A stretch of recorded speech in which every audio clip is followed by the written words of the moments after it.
Well, good afternoon, HASP scholars and those here in the classroom and out in Zoom land. My name's Tom Glover. I'm serving as coordinator of the classes on the Israel-Palestine conflict. Our presenter this afternoon is the Reverend John Kleinhexel, a HASP member and retired pastor who have served in both RCA churches and the Presbyterian Church USA. His call to the Christian ministry has taken him to pastorates in Western Michigan, Illinois, Florida, and New Jersey. He retired from full-time ministry in year 2003, but he has not spent much time in an easy chair. Since retirement, Mr. Kleinhexel served as a wedding coordinator for the American Church in Paris, France for 6 months and 5 months as an associate pastor for education at a United Church of Christ in Tokyo, Japan. But the thrust of his retirement activities involved his lifelong interest in problems in the Middle East. His interest in this subject really took off in 1975, just before the Civil War broke out in Beirut, Lebanon. This was while he and 8 other RCA clergymen toured several Middle Eastern countries, visiting Christian mission stations and Palestinian refugee camps. It was on this trip that a bus taking them to the Beirut airport was accosted by armed youth. This experience led him to become involved in Kairos, which is a global network of people who are pro-Israel, pro-Palestine, and pro-peace. He has visited Israel and Palestine 3 times, and in 2017, he helped found the West Michigan chapter of the global Kairos network. He'll talk about the Kairos network more during his presentations. Reverend Kleinhexel holds a BA from Hope College, majoring in English and philosophy. He received his theological training at New Brunswick Theological Seminary in New Jersey and at Western Theological Seminary here in Holland. He and his wife Sharon have 3 grown children and 7 grandchildren. Other interests include music. He's a talented pianist and a composer / arranger of hymns and spiritual music, as well as an accomplished second tenor in the Evergreen Chorale. Now, I can attest to his being accomplished because I'm an Evergreen Chorale second tenor too, and I often sit next to him at rehearsals. As you are aware, Mr. Kleinhexel's presentation is in 3 parts. Today's session, number 1, will concentrate on the question, what are the Jewish and Arab Palestinian identities? Please welcome Reverend John Kleinhexel to the HASP classroom and to the computer screens out in our Zoom audience.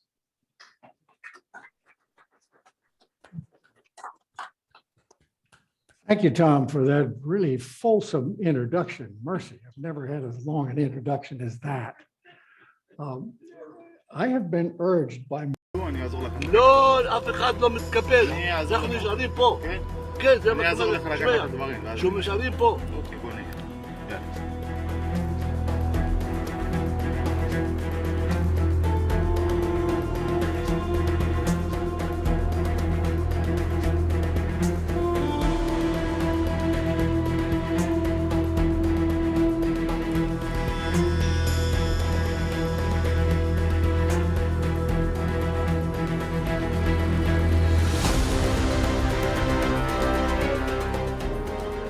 לא הסברת לי למה. עד עכשיו, ולא שלך, ולא שלהם. זה לא שטח שלהם. יש הווי. יאללה.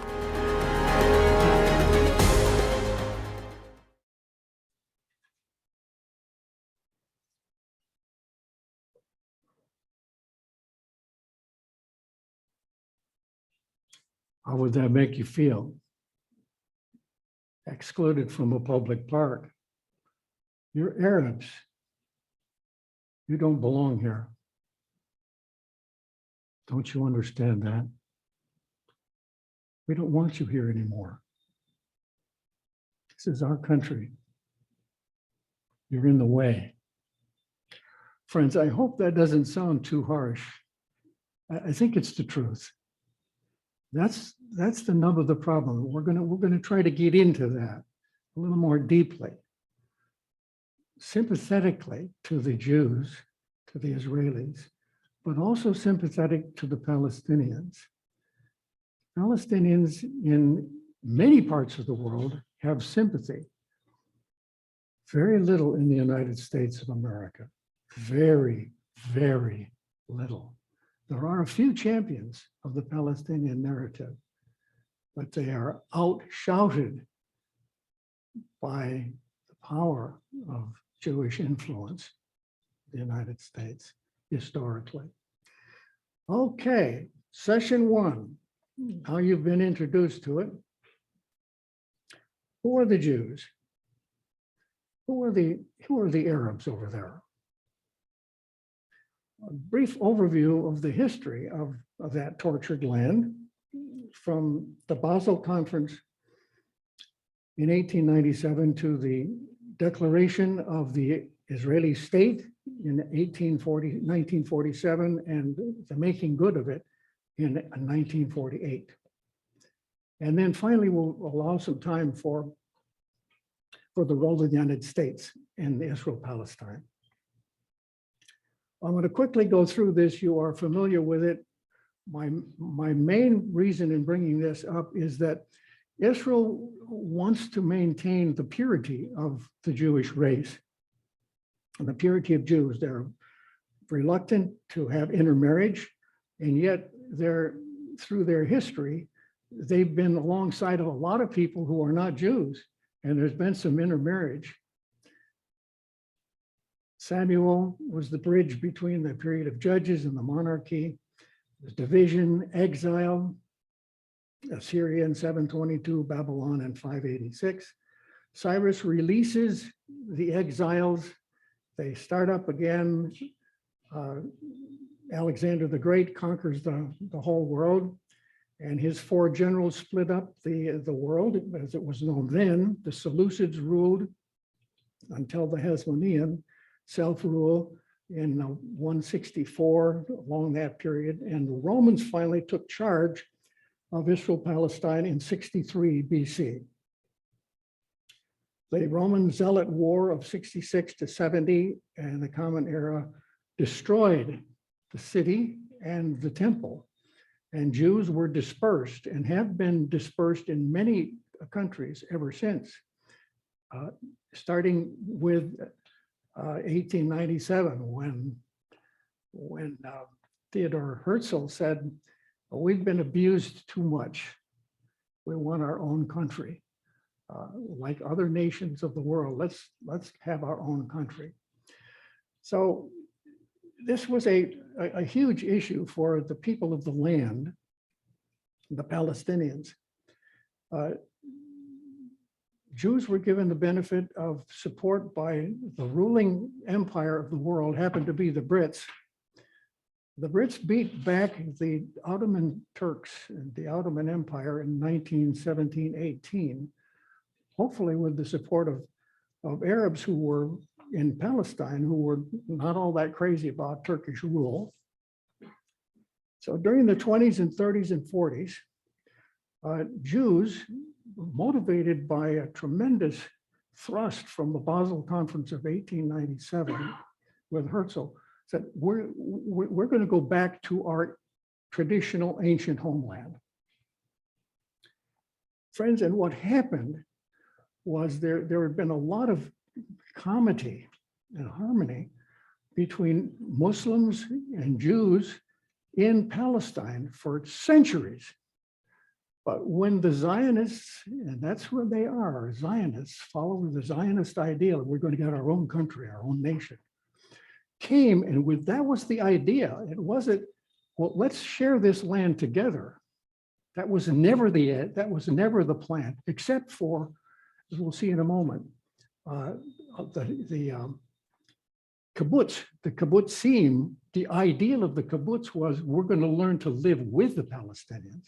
That was the great ideal of the kibbutz, the kibbutzim. But for the most part, it was,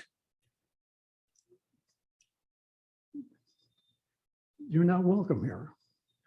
The deeds to the land are invalid. Ever since the Turks have been conquered, those deeds that you have been issued by the Ottoman Turks are no longer valid. They're not valid. You don't own this property anymore. We have come and we want to take over this country. We want to hire Jews who come here, and not so much you in terms of the agriculture or some other things that are going on. So the United Nations in 1947, 48 was just forming. The British wanted to get out. And in 1947, before the war, I'm not going to go to this because we don't have enough time, but there was a partition plan that the United Nations came up with. A majority report said, let's have two states side by side. Well, that's a little familiar, isn't it? That goes way back to 1947. That's what we really want. We want a state for the Palestinians and a state for the Jews, and it will be equal and be harmonious side by side at peace. The minority said, no, let's have one state and have a zone for the Jews and a zone for the Palestinians. A lot like what is now known as the Confederation model, where they would preserve their own identity, but have interchange when there's a lot of stuff in common. But the two-state is the official one that was adopted, okay? 1967, there was a 6-day war. And the Israelis won that war. There were some nations surrounding them with not nearly the military capacity of the Israelis, and the Israelis beat them back in 6 days. And Resolution 242 was out there to recognize Israel's right to exist with secure borders. There was no mention of Palestinian Arabs. They rejected the two-state and new UN proposal. That's pretty well known. In 1973, there was another war and a Resolution 338, which reaffirmed 242 and called for a ceasefire and the start of negotiations between the Palestinians and the Israelis. Let's talk it over. Let's resolve it. Now I skip to the Declaration of Independence. Israel wanted United Nations support. And they declared their independence on May 14 of 1948 and said the state of Israel will be open to the immigration of Jews from all countries of their dispersion. The state of Israel will promote the development of the country for the benefit of all its inhabitants. All its inhabitants. We will be based on the precepts of liberty, justice, and peace taught by the Hebrew prophets. It's a little bit like the United States with African-American people going back to the Declaration of Independence of the United States and saying, all are created equal in the image of God. That's what our declaration says. And so African-Americans want to take us back to that, just as Palestinian Arabs want to take Israel back to their Declaration of Independence of May 14. The state of Israel will guarantee full freedom of conscience, worship, education, and will uphold the full social and political equality of all its citizens. And I've inserted in brackets, all its Jewish citizens, without distinction of race, creed, or sex, or culture, because that's really what it boils down to. The state of Israel will safeguard the sanctity and inviolability of the shrines and holy places of all religions and will dedicate itself to the principles of the Charter of the United Nations. Well, that's a pretty high standard that they're holding them, that they want to be held to. It continues, we will be ready to cooperate with the organs and representatives of the UN in implementation of Resolution 191. I'm going to skip over that, the citation there. We appeal to the United Nations to assist the Jewish people in the building of its state and to admit Israel into the family of nations. See, at that point, they were not recognized by the United Nations. America recognized them with Truman within days of their Declaration of Independence. And so the declaration continues, in the midst of wanton aggression, we yet call upon the Arab inhabitants of the state to return to the ways of peace and play their part in the development of the state.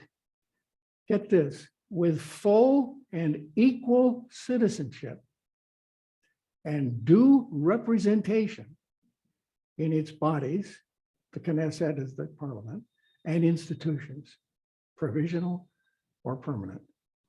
That is in the Declaration of Independence of May 14, 1948. Wow. Okay, now we skip about 50 years, 60 years, 70 years. And this happened under the aegis of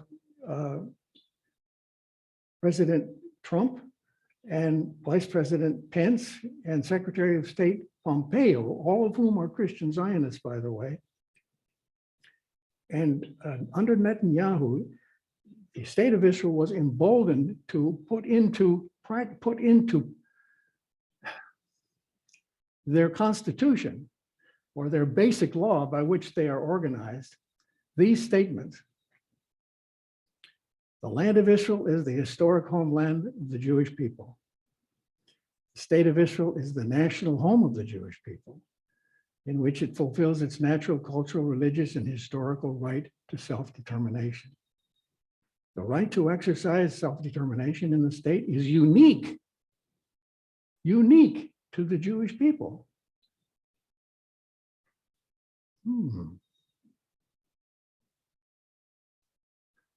State will be open for Jewish immigration and the ingathering of exiles.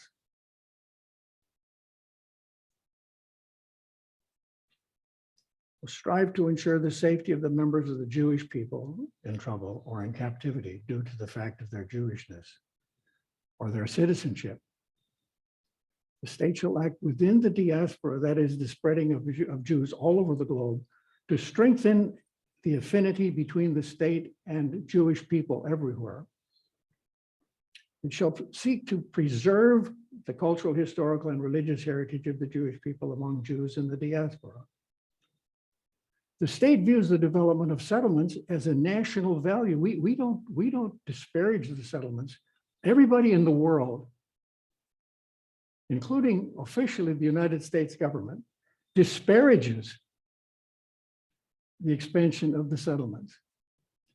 Not the Jews, not the Israelis. We want to expand the settlements. This is our country. Judea and Samaria are historically part of our country. We have no intention of empowering our enemies who want to destroy us and withdraw a sense of our legitimacy. Okay.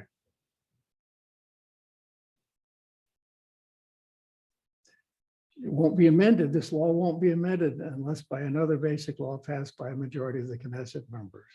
Here's a quick summary of Israel's attitude toward the Palestinians. I think this is accurate, friends. It sounds a little bit harsh, but I think it's true.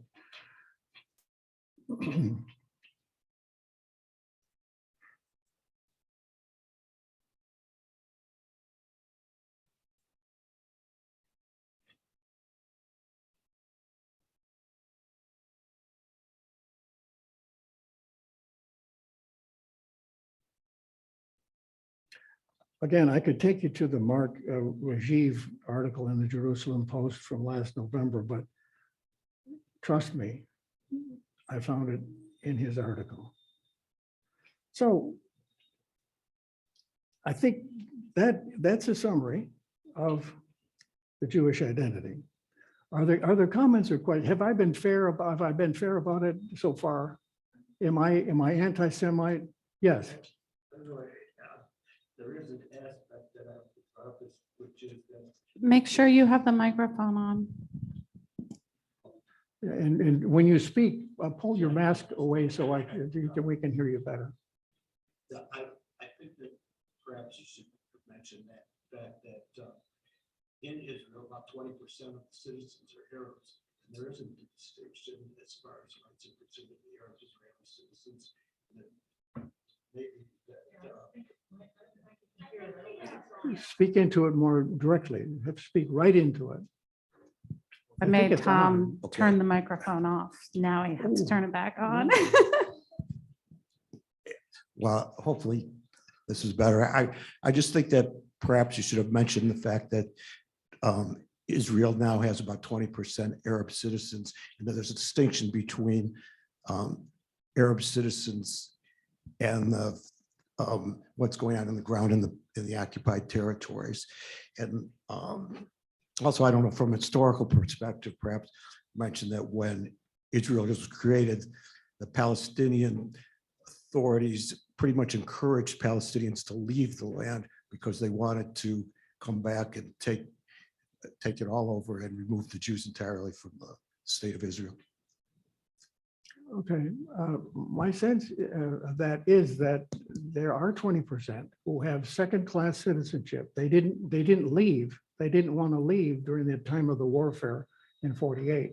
So they stuck it out, and the Jews have kind of got stuck with them, and so they have given them a kind of citizenship. It's true. Another question.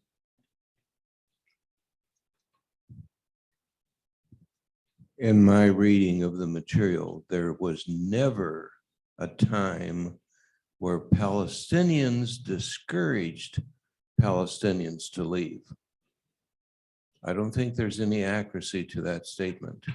The Palestinians always believed it was their land. Okay, I want to go on because we're going to touch on the issues that have been brought up by these two gentlemen. The Old Testament Jews distinguish between two kinds of people, them and us. Seth versus Cain, Shem versus Ham, Isaac versus Esau or Edom. As Samaritans were looked down upon, caution against intermarriage. There's an instance in Genesis 34 that sort of points up what is happening, has happened. Some sons of Jacob were outraged that their sister was raped by the son of the head of the city of Shechem. And they were so upset, Simeon and Levi, that they came against the city unawares and massacred all the males, plundering the city because their sister had been defiled. There's an extent to which the Jews, when they came in and fought for their independence, basically destroyed 400 to 500 Palestinian villages. They killed a lot of people. So I parenthetically want to say, well, the wives that were there probably intermarried with good Jewish boys throughout the coming generations. We all have to be cautious about racial purity. You know, Americans, American Caucasians, we want to say we're pure, but that's not true. Arab Palestinians, there's no racial purity there. There's a lot of intermarriage, and Jews the same way is the way I look at it. So Jacob voices the fear of Jews through all the centuries. Listen to this. You have brought trouble on me by making me odious to the inhabitants of the land, the Canaanites and the Perizzites. My numbers are few, and if they gathered themselves against me and attack me, I shall be destroyed, both I and my household. What have you done? That is the existential fear that is underlying a lot of Jewish attitudes right now. The world is against us, and we are threatened. So the Jewish Virtual Library claims there was no Palestinian Arab that existed until December of 1920. This claim assumes that nationalism was a European import, which began to have appeal to the people living on the land there. The term Palestinian embodied a purely Jewish and Christian concept utterly foreign to the Muslims, Jews said. It was even repugnant to them. There's to be one ummah, one civilization for all Muslims. That was their view. Separate nations, not so much. So this is Kathleen Kenyon's viewpoint. So when the Ottoman Empire was defeated in 1918, the British took charge of our part of the world, including Jordan. Some members of each group still make sweeping and mutually exclusive claims to complete control of the area, whereas others are more willing to seek a peaceful compromise solution. That, friends, is a beautiful description of what's going on over there today. There are extremists in the Arab world that are saying, no, we're not going to compromise at all. This is our country. They came and they had no right to take us over. Okay, so that's the extremist point of view on the Arabs. There are some Arabs that like that. But then there's also the Jews who have evidence also that no, there is no room for any Arab Palestinians. This is for us. And so there are more and more Jews now that are willing to be more compromising. If you look at the polling figures, you will see that the majority of both Jews and Arab Palestinians want some accommodation. They don't want this continual existence of warfare. They want a resolution. So my sense is we have to find those who are really working in moderation to bring a resolution. That's who we have to support. And the powers that be among the Arab Palestinians, Mahmoud Abbas and the ruling party in Israel, they're not so sure that they want it resolved. Because if it's resolved, what does it mean? It means I'm going to have to give up a little of my control of my people. I don't want to do that. So that's, in my view, what's really going on. Okay, now a quick overview. I'm going to let you read this yourselves. I'm not going to read it.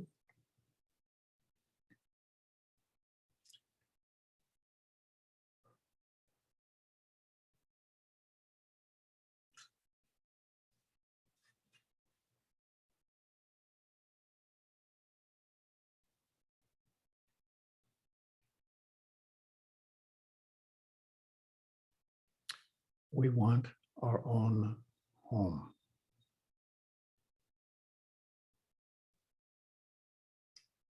The earliest Zionist leaders, including David Ben-Gurion, intended to displace whatever native peoples were there. This is not widely known, but it is systemic to the Jewish national movement. Now, there are going to be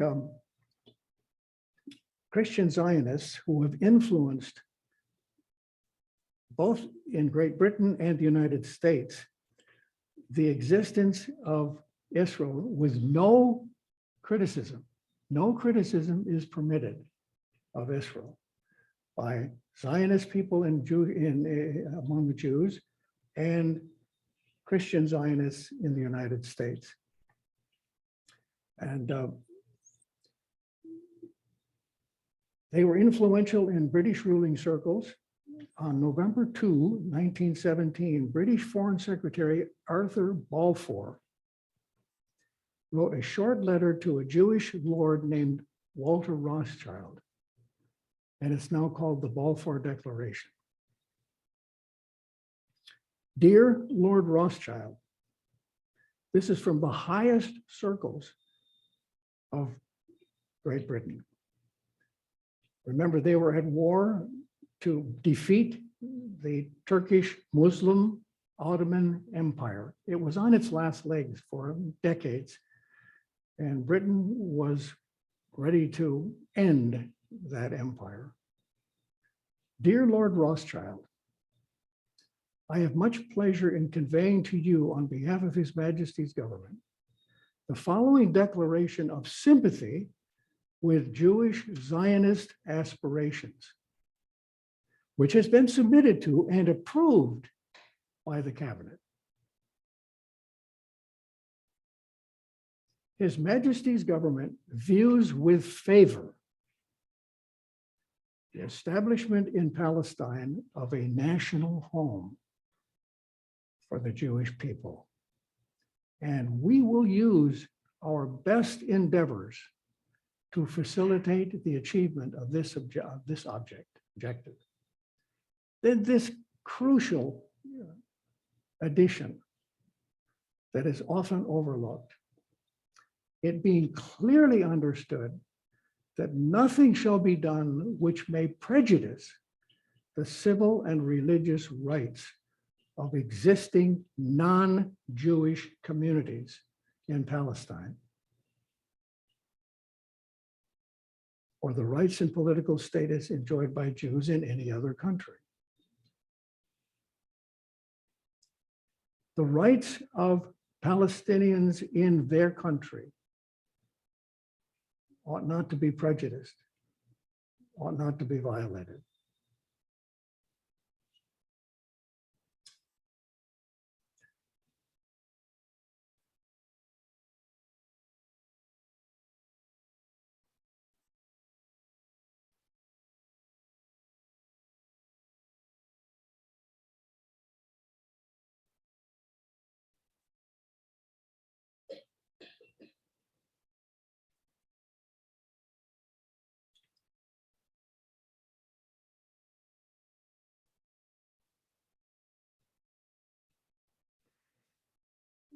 I want to say something about this clip. This is a clip that was produced by a Jewish NGO, non-governmental organization called Zochrot, Z-O-C-H-R-O-T. Zochrot are Jews wanting to confront fellow Jews with the truth of what happened at the origins of the country, okay? This is a production by Jews. They take a picture of it, and you will notice a Jewish rabbi who is very upset that Zochrot is lifting up what happened in Deir Yazin, one of the 500 communities that was massacred during the War of Independence. Okay, here we go.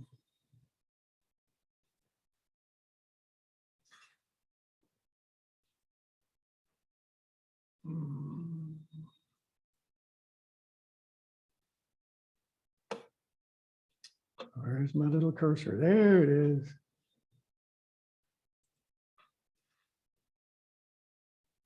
The 3.5-minute clip. זינב נלקחה בחיים עם אח שלה. היא אומרת, בעלי נתן לי $400 לפני שיצאתי מהבית, והצעתי זאת לחייל הישראלי שעמד בדרך ותפס אותנו. אמרתי לו, בבקשה, תעזוב את אחי, הוא כזה צעיר, הוא ילד. החייל לקח את הכסף, ואז הוא פשוט הפיל את אחי וירה בראשו 5 כדורים.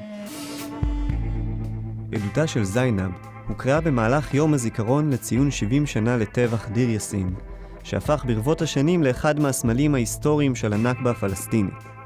דיר יאסין לא היה הטבח הראשון ולא הכי גדול, הוא מפורסם באופן אפילו אירוני, רק בגלל שבזמנו דוד בן גוריון וחלק מההגנה התנערו מהטבח שהיה בכפר, ואפילו דוד בן גוריון שלח מכתב התנצלות וגינוי למלך הירדני עבדאללה באותה שנה.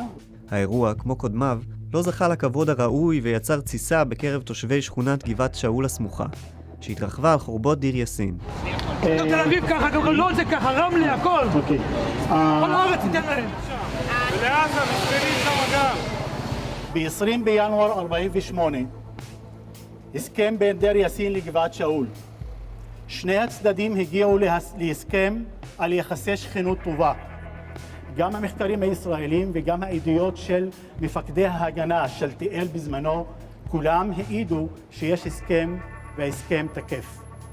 ובכל זאת, ב-9 באפריל, יום שישי לפנות בוקר, כ-120-130 חמושים, בעיקר מהלח"י והאצ"ל, מתחילים לתקוף את הכפר משלושה כיוונים, שניים מהם מרכזיים, אחד מהם מכאן. أنا اسمي عنان جابر من دير ياسين. وين ساكن اليوم؟ احنا ساكنين بمنطقة شعفاط بالقدس. في حدا ختياريين موجودين من العيلة ولا توفوا؟ لا والله في شوية احنا من العيلة وفي شوية تقريبا أغلبيتهم توفوا. بيجوا لهون؟ بنيجي زيارات بس فيش ما برضوش يدخلونا يعني. بتعرف وين بيت سيدكم كان؟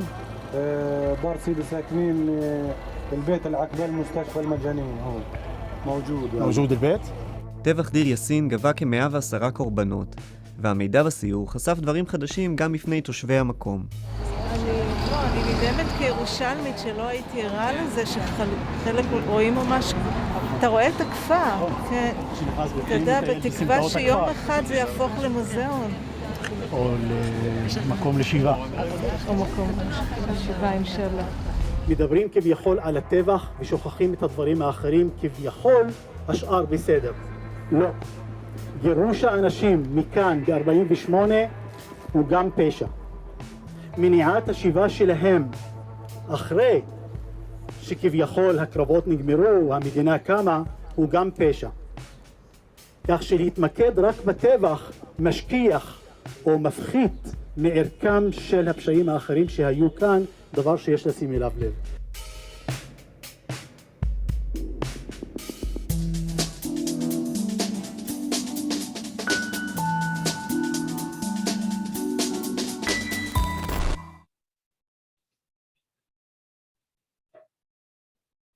I'm trying to get out of this thing here.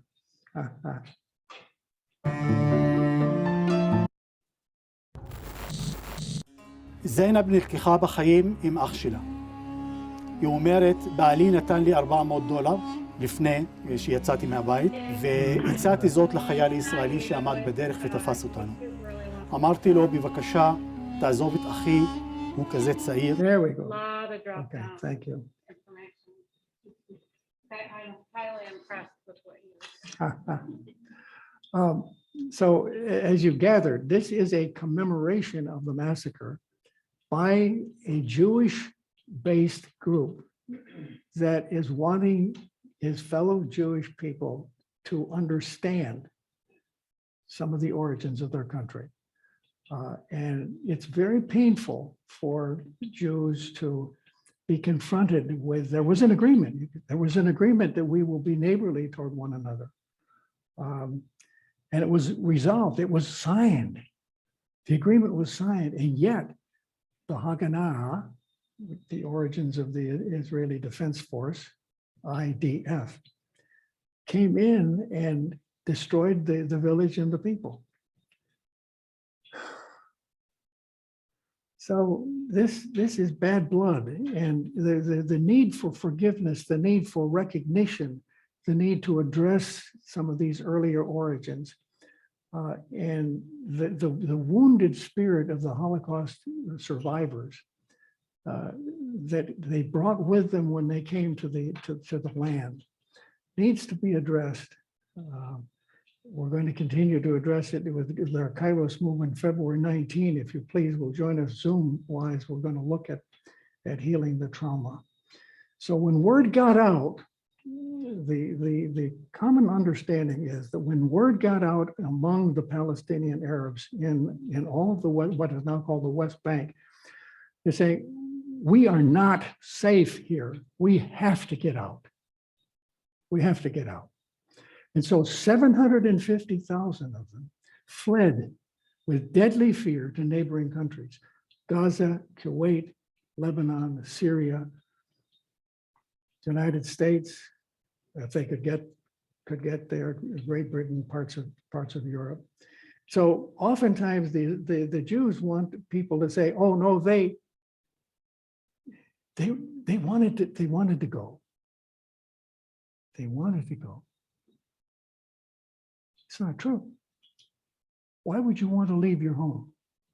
Why would you want to leave your home and be a refugee or an immigrant somewhere else? They were in deadly fear. So early Palestinian leadership wanted one democratic state, one pluralistic democratic state with equal rights for all citizens and ethnicities as early as 1964. That was the goal of even Arafat. And I'm suggesting that Jews are not disposed to one democratic state campaign because they fear they would lose control of the majority and they would lose control over their own country. When I was there in 1975, that was the overriding sentiment that was expressed by Jewish leaders that we visited in Jerusalem. Tremendous fear that if we ever lose the majority of citizens, people in this country, we will be overcome by the enemy. And so this is a fear that is still prevalent. They fear annihilation by the Arabs. Many of them were Holocaust survivors, and they know and have reason to believe that there are people who don't like Jews, and they want to get rid of Jews. I mean, you have this in Christian lands. You have this in Germany. It came to a head in the 30s and 40s when Hitler, out of his great rage and fear of his own Jewish origins, perhaps, he focused all of his animosity and hatred on Jewish people. It was awful. This is terrible what happened. Okay, I mean, that the world knows it. I know it, you know it. It's just terrible. So this is what is behind a lot of the fear of the Israelis. Okay.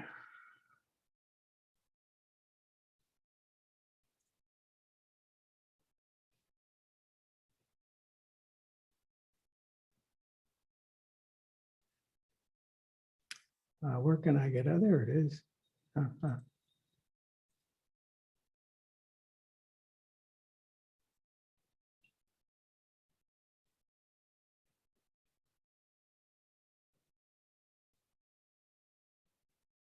Is it a video?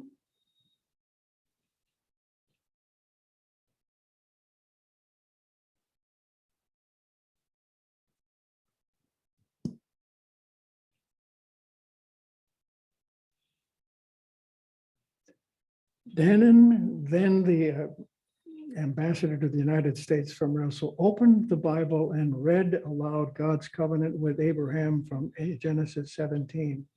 I will establish my covenant between me and you and your descendants after you throughout the generations for an everlasting covenant. He lifts up the Bible and says, this is the deed to our land. We are the chosen race by God. It isn't just our doing, it is our God who has brought us back to our land. And when you oppose us, you are opposing the God of the universe, the King of the universe. When you got God on your side, you're pretty formidable. So that's why next week, we're going to spend some time on this claim of God choosing the Jews. So in 1988, Yasser Arafat recognized the state of Israel in return for the promise of land for a Palestinian state, the two-state. He didn't want the two-state, but he was cajoled into it by the international community. The Jews went along with it. Oh, yes, there will be two states. We're okay with it. Yeah, I guess. They were never okay with it. They were never okay with it, okay? That has been proven again and again. But he was cajoled into it You will recognize us. The Oslo Agreement was signed. The Palestinian Authority, or PA, was authorized. It was originated out of the Palestinian Liberation Organization, the PLO. And they have become the security for the settler colonial aspirations of the Israeli state. And now they are scorned. A lot of Palestinians today are very upset with Mahmoud Abbas, the unyielding leader who has refused to have elections for West Bank provinces, communities. He's clinging on to the presidency almost with the same kind of tenacity that Jews wanting to hold on to the control of their country, okay? But that's the extent of it. And they have promised the Israeli state that, yes, we will police our own people and not allow them to harass or destroy you and your settlements and your way of life.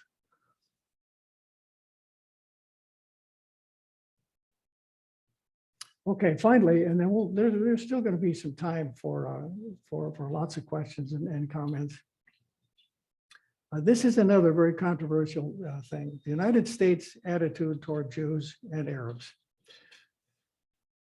Okay, Truman needed Jewish support in the election of 1948 and was persuaded to recognize the legitimacy of the Israeli state. But later, when Palestinians declared in the same way their existence as a state, the United States joined Israel in refusing to recognize their legitimacy. It's okay to have the legitimacy of the Jewish state, but it's not okay to recognize the legitimacy of the Palestinian state. That you need to understand. Because they want to destroy us. So we can't recognize them, or if we give them legitimacy, then they have a right to sit at the table with us or talk to us or want to advocate for a better way of life for themselves. Can't really have that, can we? Get this. My friend Sam Bahour was a Palestinian businessman who moved to Israel back during the euphoria of the Oslo years. And there were a number of people who did that. They went back as Palestinians to the land. This is a new day. This is going to be a new day. We're going to have our own country. We're going to have our own state. There are 134 nations in the United Nations General Assembly who recognize the validity, the legitimacy, the existence of a Palestinian state. Imagine 134 countries in the world recognize the legitimacy and existence of the Palestinian state. Guess who does not recognize it? Two very important nations in the world, Israel for one, and the United States for another.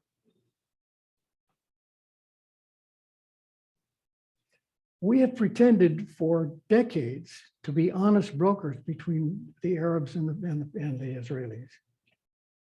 But at crucial United Nations votes, when we had a chance to side with the Palestinians in their legitimate grievances against the Israelis, we have always sided with the Israelis. The Jewish lobby and Christian Zionists worked to build a unanimous surge of financial, moral, and military support from the White House and Congress to the American people. In addition to that, in 2016 to 2020, the Trump administration, dominated by Pompeo and Pence and himself, tore away the facade of honest broker. They completely sided with Jewish claims to all of the land, with Palestinians relegated to suffering the indignities of further land confiscation, home demolitions, economic strangulation, demeaning checkpoints, the separation wall, imprisonments, mutilations, assassinations. And if you resist this state of affairs, that confirms it. You're a terrorist. And we have every right to defend ourselves against terrorists. That's as plainly as I can put it, friends. That's as plainly as I can put it. Don't resist our control. Because when you resist us taking over all of the land, we're going to say about you, you want to take all over the land. You want to take over all the land.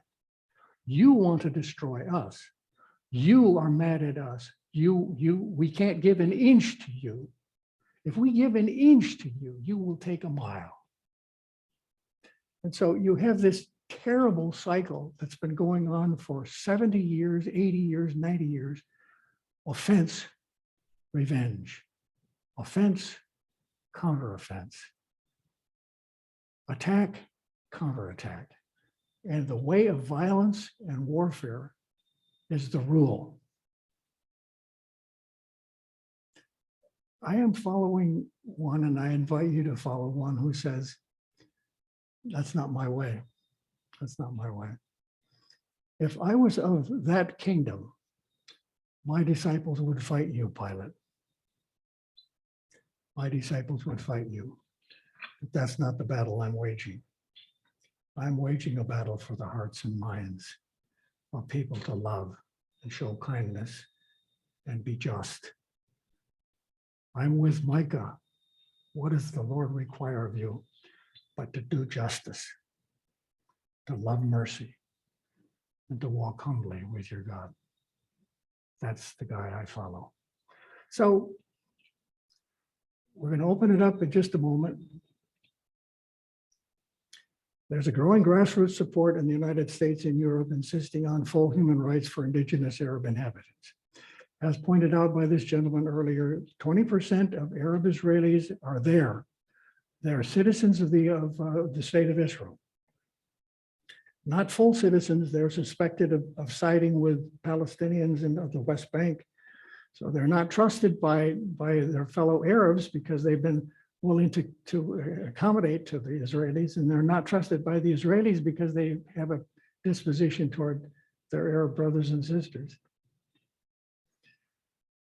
Beit Salim is an Israeli peace and justice group. And here's what they say about what's going on in Israel right now. It's an apartheid state. Oh, Israel hates to hear that word apartheid. It said, no, we're not apartheid. Although there is demographic parity between the two peoples living here, life is managed so that only one half enjoy the vast majority of political power, land resources, rights, freedoms, protections. It's quite a feat to maintain such disenfranchisement. In fact, one government rules everyone and everything between the river and the sea, working to advance and perpetuate the supremacy of one group of people, Jews over another, Palestinians.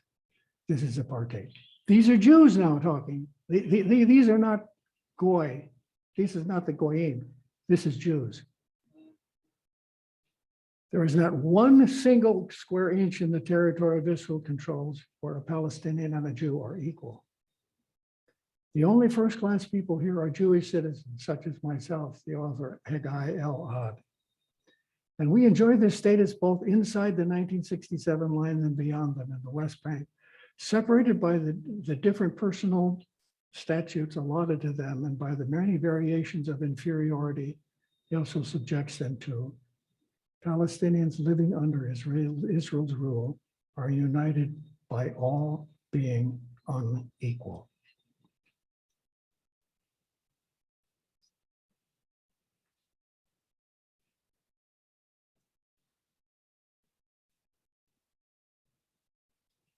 It's a part of their report. Just a year old, January 12 of 2021. It's a repeat of what I said earlier. It comes at the end of the report.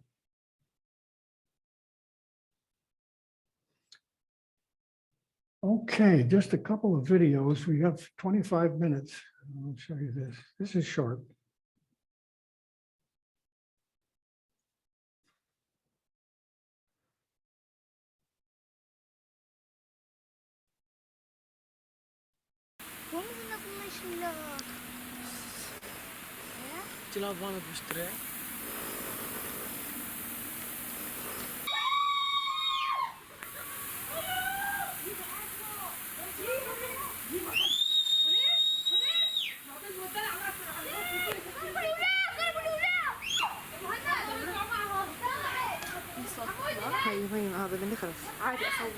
سوري.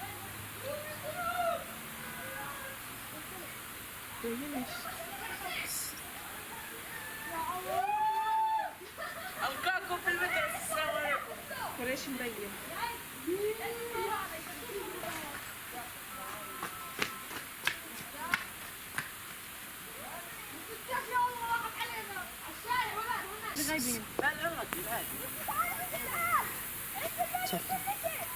منديل منديل.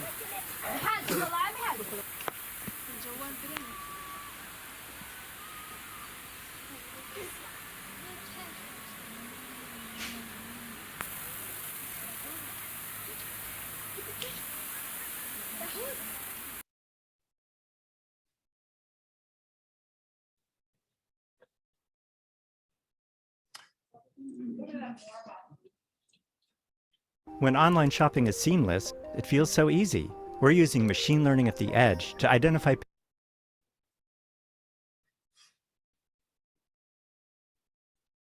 Trying to get out of this. It's this drop down menu. Oh, you got to go down there. Okay. Do you love one of Yes, yep. And Thank do you you. want me to stop sharing altogether for you to answer questions or leave? Yes, it? well, we're almost there. We're almost there. I'm going to stop at this point. I had some things about the Abraham Accords, which have been touted by the Trump administration and by others, where Arab countries are siding with Israel for the promise of economic well-being for them and their people. I think I want to show you the new thing in the Knesset, which is the parliament, is that to get rid of Prime Minister Netanyahu, a whole bunch of former enemies became together in a coalition and are now running the country, okay? And one of the people in one of the parties, the Arab United List, is an Arab Palestinian named Mansour Abbas. And I want to tell you a little bit about this because it's so current. He is now a kingmaker, supposedly. He's an Arab Palestinian and he is head of the United Arab List. And he broke a long-standing taboo that the Arabs had put down that said, we are never going to cooperate with Israel. And here he is cooperating with Israel. So this is a new thing. And so it's a two-edged sword, in my view. It's a two-edged sword. He has some leverage over the coalition that's running the country. And so in a sense, he says, if you go over a red line that I send, that I draw in the sand, if you go over that, I'm going to pull my support from the coalition and you're going to go out of existence in running the country. So he has some pull. And I think there are a lot of Arab Palestinians who have a mixed feeling about Mansour Abbas. Once obscure, now the linchpin of the shaky union, securing hefty budgets and favorable policies for his constituents, and even winning an audience with the King of Jordan. He's also being forced in to perform a delicate balancing act between the desires of his Arab voters and his Jewish coalition partners. His every move is being watched by his constituents whose stake in the country's democracy could falter if he fails to bring long-term changes. The fact that Arabs are sitting around the table in government is no small matter, says an Arab. Abbas made history in June when his small Islamist party became the first Arab faction to join an Israeli coalition. Arab parties have remained in the opposition, wanting no part in policies against their Palestinian brethren in the West Bank and Gaza.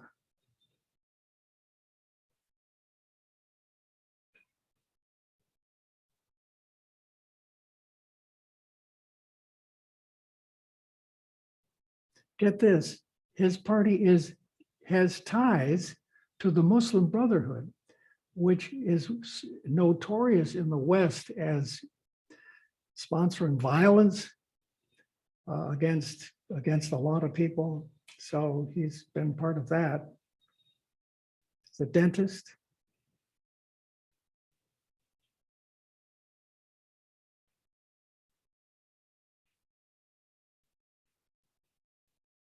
Even Netanyahu sat down with him and wanted him to join with him, that is Netanyahu, in a new government, and he didn't do it. He didn't do it.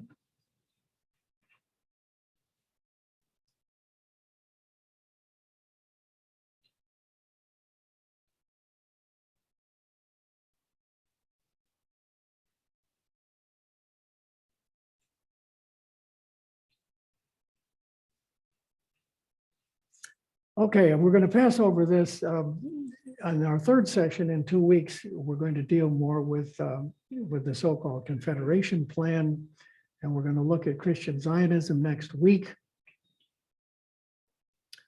We're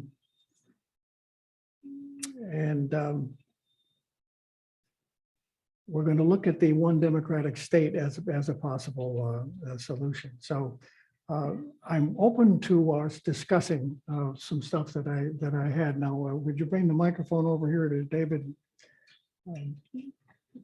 Let's talk it over so far. This is going back to the 6-Day War. You have outlined how much Britain was involved with getting rid of the Ottoman Turk Empire, and there's sort of quasi support of Israel in those early years. The one thing that probably a lot of people don't know is that the 6-Day War, 6 days, would not have happened if it had not been for the British Air Force. Because the Arabs were really in control power-wise until the British Air Force came along and started bombing them. And I know that from a person I knew well who was high up in the British Air Force ranks. Wow, that's quite an insight, David Brower. There's a comment by this gentleman here, and then Sue has a comment or a question in the back. No, the gentleman in the back there.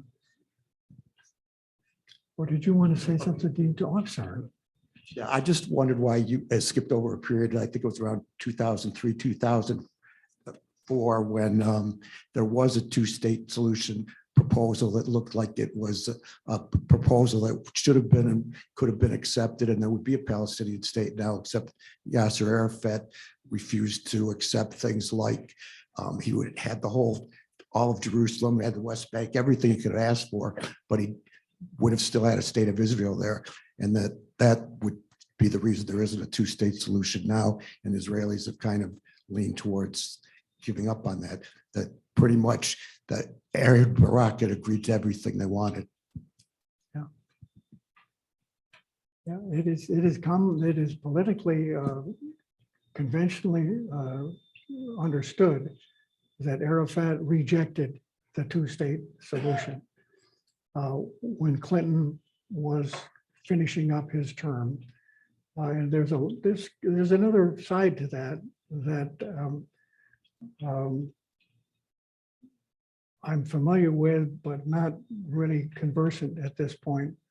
It would have meant Arafat conceding a lot of control. Israel would still have some control over the economy. A lot of different things that are going into that. Jeannie had a comment here, a question. I just wanted to express the hatred that I felt. We were in Israel and we came up, excuse me, the hotel, and we wanted to get a cab. And there's an Israeli and an Arab. And he goes, no, you want to ride me? Boo, boo, boo, boo, boo. No, you want to ride me? Boo, boo, boo, boo, boo. And I just, the hatred between these two. I've just never felt that anywhere. Wow. Sue has a I comment. have or a question. two questions in the chat. The first one is, did the Oslo agreement give the Palestinians specific land? There was an agreement in the Oslo agreement that after 5 years, the Palestinians would take charge of their part of the state.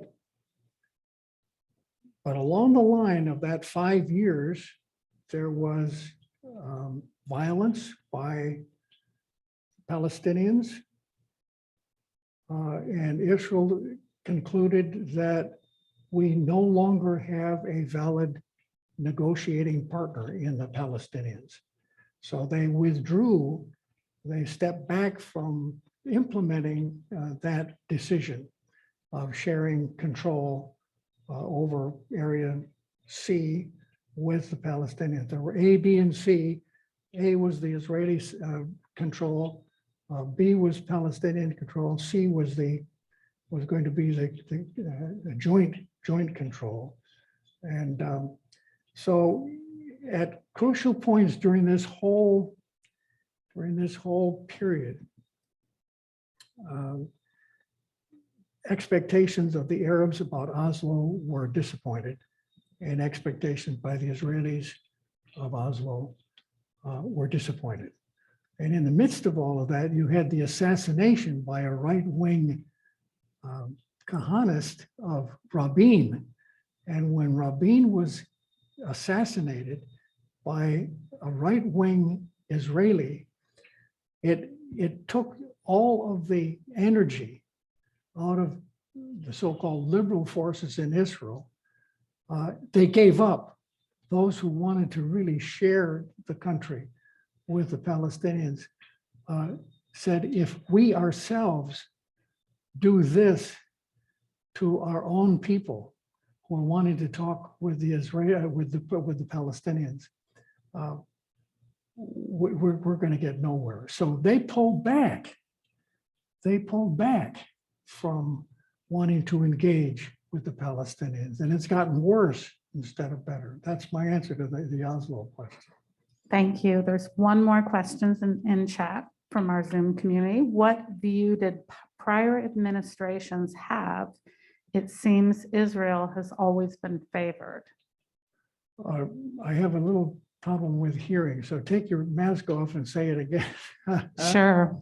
What view did prior administrations have? It seems Israel has always been favored.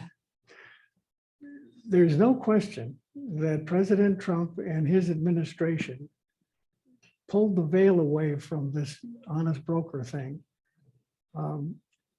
Trump was convinced that Israel was and is to this day, totally in the right in wanting to establish and proliferate their settlements in what they call Judea and Samaria, which is the West Bank, and that the grievances of the Palestinians have no basis, in fact, no basis, in fact. So Trump and Pompeo and Pence went out of their way going to Jerusalem to say to the Israelis, look, you have a free hand. You have a free hand to do what you need to do to build your state, to build your country. You can ignore the Palestinians. You don't have to cope with their grievances. We agree with you. They have no basis. They have no basis for legitimacy.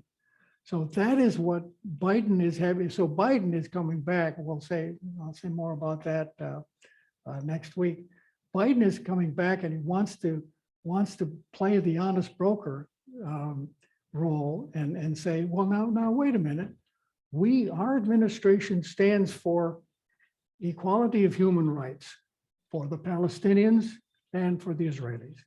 That's the official position of the Biden administration, contrary to what was coming out of the Trump administration. So I'm going to show next week that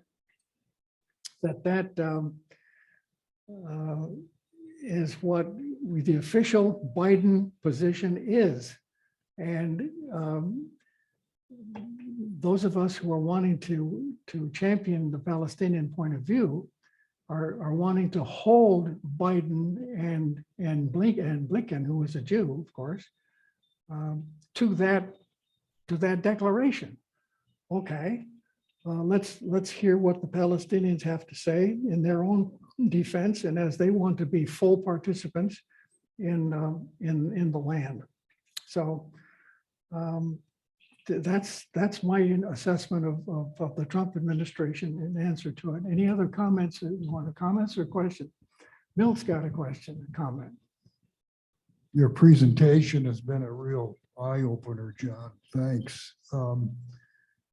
Two of the clips you showed, the first one of the Palestinian family being evacuated from the park, and the second one of the Israeli soldiers evicting the farmers, made me think of how Jews were treated in Germany and Poland in the early 30s. Not being allowed to sit on public park benches, for example. So I'm not a psychologist, but I wonder how much this phenomenon of the abused child turning into the abusing parent plays into this. Do you have any insight into that? Yes, I think that's very insightful, Milt. You've understood what has gone on in the Holocaust with the Jewish people who were abused and terrorized by the Nazis.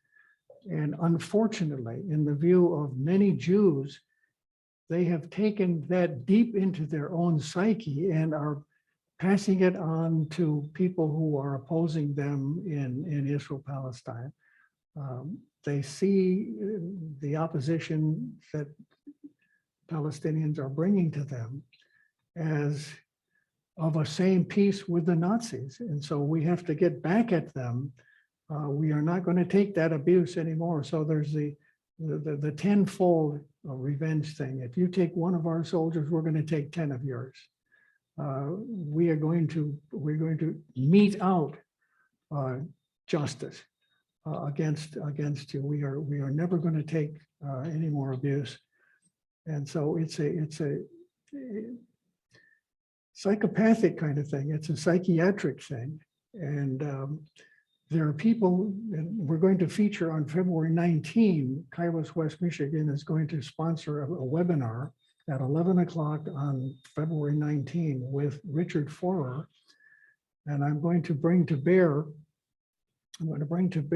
chapter 7 of Rabbi Michael Lerner's wonderful book, Embracing Israel and Palestine, where he talks about the trauma that Israelis have gone through and their tendency to want to inflict on others what has been inflicted on them, almost unconsciously, subconsciously. And Richard Forer, we have featured him before, and he's going to be on the panel that I'm going to moderate. And unfortunately, I learned this last November when I reached out to Rabbi Michael Lerner, a wonderfully gifted Israeli progressive, was head of the Tikkun movement, Repair the World, has been ill. And one of my friends from Berkeley reached out to his wife, and the wife said to my friend, Molly Basket, look, he's not well enough to be part of it. Check back in a couple of months. So I talked to Kat Savas, the administrator for Tikkun, and I'm waiting for a word back that he might be well enough to join us on February 19. Healing the trauma. Israelis have been traumatized. That generation that came back, that came to the Holy Land, as we call it, the unholy land, were traumatized. And so unconsciously, subconsciously, they are inflicting on the enemy their great existential fear that the Holocaust is going to be repeated. And of course, now the Palestinians themselves have had their own Holocaust and the Nakba of 1948, where they were annihilated and driven out. Yes, here's another comment or question. Just an observation, if I get the name right, the Deir Yassin massacre. And from what I gathered, that this is the type of thing that is part of history but ignored. And it reminded me of the publicity we had this past year of the event in Oklahoma, the Black Wall Street town where the people were just massacred.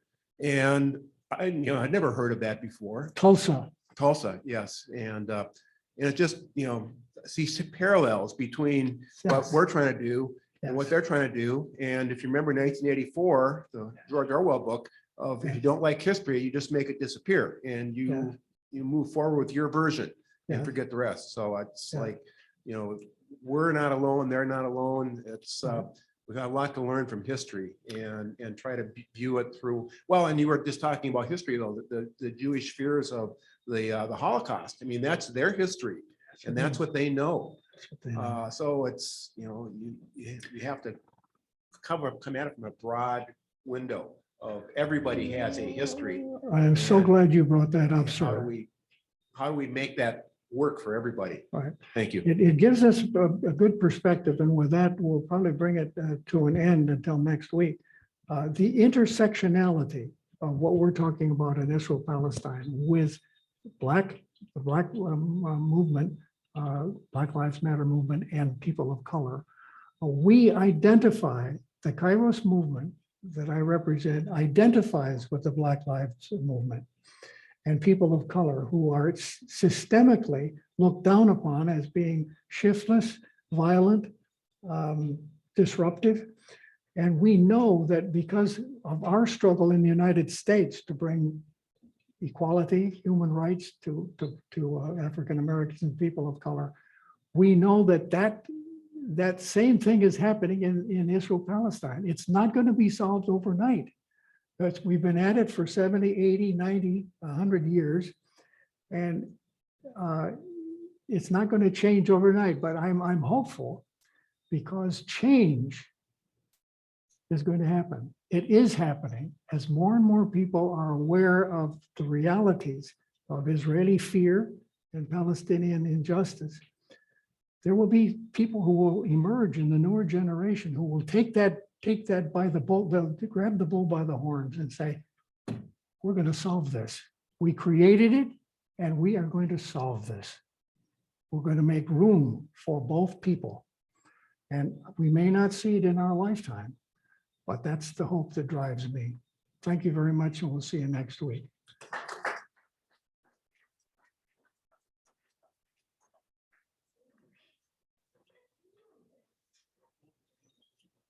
Thank you, Tom. Thank you.